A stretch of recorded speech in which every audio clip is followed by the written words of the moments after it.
It is showtime, baby! Here we go! Boxing out of the red corner, Jack Newton.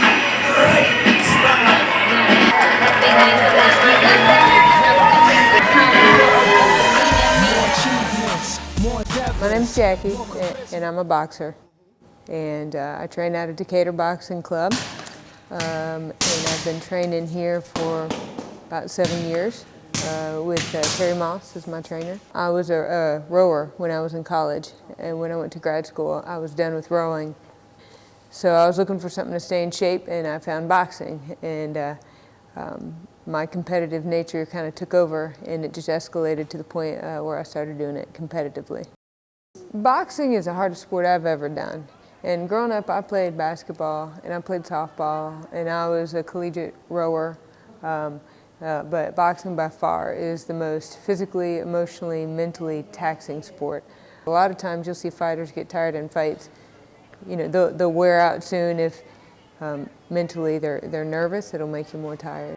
I'm in the gym 5 days a week, and then in addition to the training that I do in here, which will be working the bags, doing jump rope, shadow boxing, hitting the punch mitts, doing some sparring. In addition to that, I'll run about 4 to 5 days a week outside of the gym on my own. Before I started training here at Decatur Boxing Gym, I had another trainer. This was a situation where it was not the right place to train, and he did not teach me any defense. And I was in this exhibition fight with this woman who had a lot of fights and experience, which is fine because it was just kind of a practice fight. But I had no idea what defense was. I was blocking punches with my face, you know. So, but I did have my nose broken then. But I took some time off because I realized I was not with the right trainer, and found this gym, and I have never had any problems since. So, in women's boxing, there is a handful, literally a handful of women fighters that are able to have that as their only job. And more often than not, a lot of the female fighters have to have a second job. And my second job is I work as a recreation therapist at the Shepherd Center. It's a rehab hospital for people with spinal cord injury and brain injury. So after people have that catastrophic injury, I want to help them get back to doing what they love to do. So fishing or wheelchair sports or swimming or anything they may want to do. Show them that they can still do it after an injury.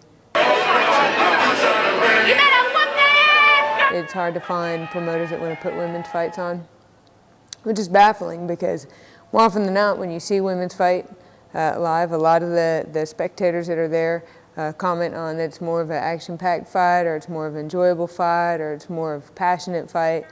But for whatever reason, there are not as many opportunities. I want to go all the way. I want to get a world title belt. So this is too hard to do as a hobby. If someone's doing it as a hobby, they need to stick to a more recreational level. 6, 7 to 8 years ago, there were hardly any women fighting, period. I'd train for the fight. I'd go to the amateur fight, and there wouldn't be any other females there to match up to fight.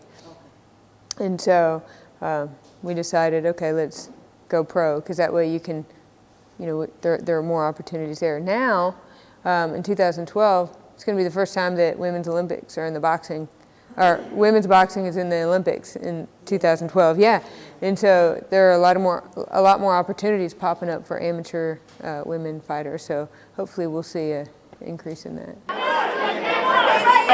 wait! Too fast! Get that straight.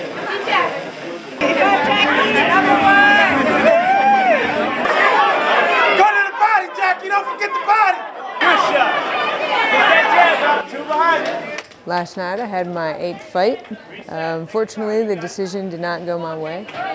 The loss I had yesterday, it's never fun, but you got to take it, learn from it, and the next one is going to be a victory for me. So yeah, I'm done with the losses. These niggas pick up the mic and rap another life. I'm about to do like 50, terminate right on sight. Aim my mic at your head, knock out your damn lights. Leave victims helpless, unidentified by their wife. Apologies to his crew, I did exacerbate.